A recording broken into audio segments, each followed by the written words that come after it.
Welcome to Lost Girl Therapy, where we work on getting you back to you. So this comment applies to my previous video about how to refine what type of job you want based on 5 sheets of paper. And I'm going to pin the video to the top so you guys know what I'm talking about. But essentially, it is the process of defining what you have, what you want to get rid of, your idealized job, and then the non-negotiables. And page 5 of this entire process is listing the jobs that you have in mind and comparing them to what you have decided you are seeking in a role. And the comment sparked my interest because I've never considered applying it to dating. I think it can work with one caveat. You need to be in a space where you can say, I know what I want and need out of partnership, not what others are telling me I want and need out of partnership. Because these are two totally different people. If you're following the expectations of others, you're going to end up with a partner that might not suit you.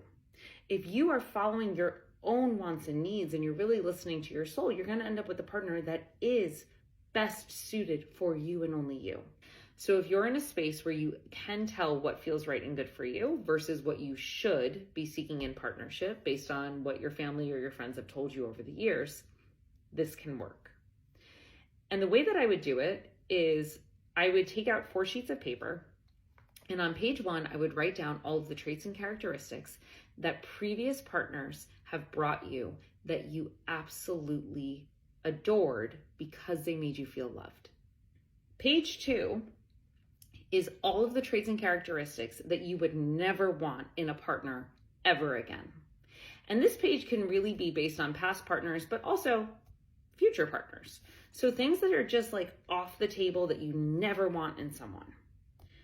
Page 3 is your ideal. So this is going to be like absolutely everything that you've ever wanted in a partner, whether or not you've had it in the past. This is a page where you get to dream big. There's absolutely no limitations as to what you are asking for because this is what you're seeking in partnership. And the only person who defines that is you. And here you can take the route of like ideal in the sense of what they look like, what they do, their jobs, etc. But the route that I would take is writing down your idealized life with a partner. And the reason that I'm going to say go towards the idealized life as opposed to just like what you want them to look like and like their job title is because partnership really is about building a life together. So you want to have a vision of where you see partnership taking you. Are you guys going on adventures around the world? Are you building a family together? Are you both incredibly driven in your jobs and you feel motivated to challenge one another to get to the C-suite?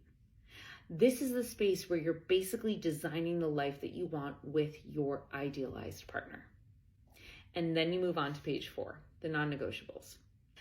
I am not going to tell you what is a non-negotiable for you. I'm not even going to give you an example because every person has a different non-negotiable. You're going to take all 4 pages and you're going to put them up on the wall where you see them all the time.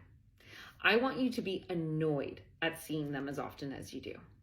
And when you put them up on the wall, the purpose is for you to take a few hours or a few days to refine what it is that you're actually seeking. Because remember, if you do this all in one shot, you might miss something. You also might have something on these pages that you thought aligned with you, but it actually doesn't. So you're basically going to spend some time going through all 4 pages with a fine-tooth comb. And you're basically going to review it down until every single thing on this list feels right and good for you. When you do that, you're then going to take out page 5. Leave the 5th page blank.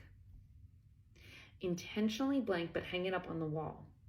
And the reason that you do that is because every time you are meeting someone new, whether it is out in the real world or on a dating app, your mind is going to see all 4 pages of what you're seeking in partnership. And when you meet someone new, it's already checking through everything that you've written down.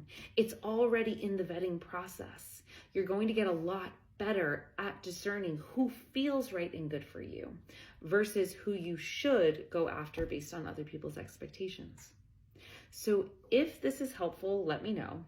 I've never applied this scenario to dating. I don't know if it's going to work. But I imagine that if you are somebody who can feel what feels right and good for them and you're not living for the expectations of others, you might be pleasantly surprised by how you learn how to discern what you're seeking in partnership, which will be a game changer for how you approach potential partners in the future.